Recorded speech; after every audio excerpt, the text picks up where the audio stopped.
வழிப்போக்கனின் பயணத்துக்கு உங்களை அன்புடன் வரவேற்கிறோம்.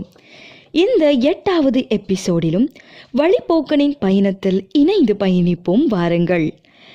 சென்ற எபிசோடில் மழை, புயல், பனி என வாழ்க்கை வனாந்தரமாய் போய்க் கொண்டிருந்த போது ஒரு காரிருள் நேரத்தில் இவன் கண்களுக்கு எதிரே தூரத்தில் ஒருவன் வருவதை கண்டான். சுற்றி எங்கும் காரிருள் உண்டானது.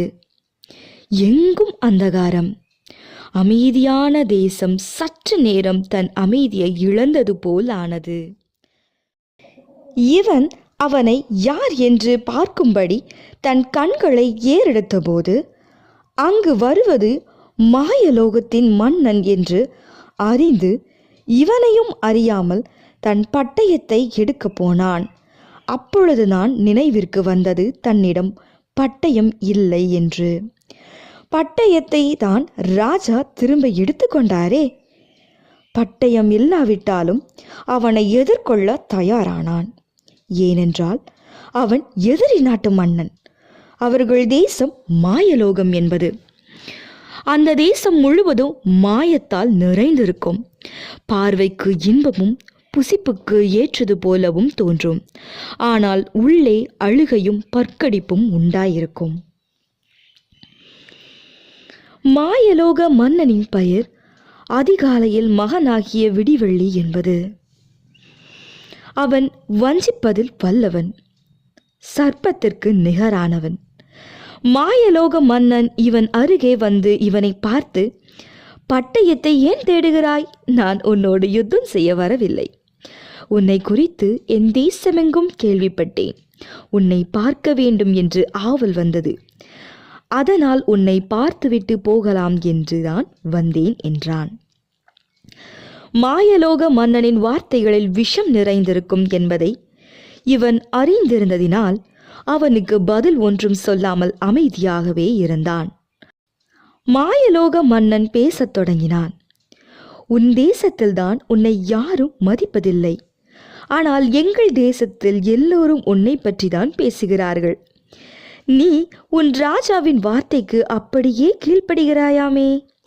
உன்னை போல ஒரு உண்மையுள்ளவனை எங்கள் தேசத்தில் நாங்கள் இதுவரை கண்டதே இல்லை என்று என் தேசம் எங்கும் பேசிக்கொள்கிறார்கள். நான் வியப்படைந்து உன்னை காண வந்தேன். ஆனால் உன் ராஜாவுக்கு தான் உன் மதிப்பு தெரியவில்லை என்றான்.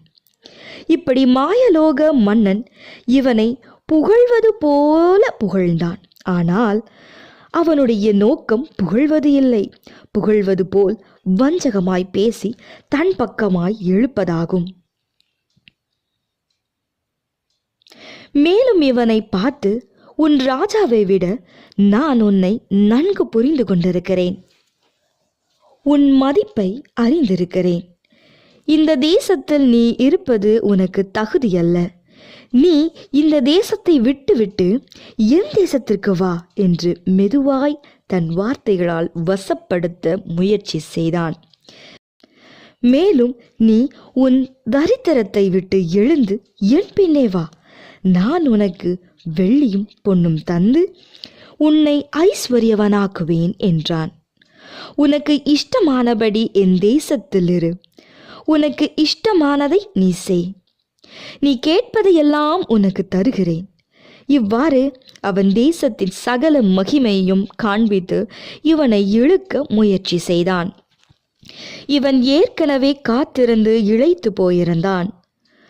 அவன் காண்பித்த சகல மகிமையும் இவன் கண்களுக்கு முன்பாக நின்றன.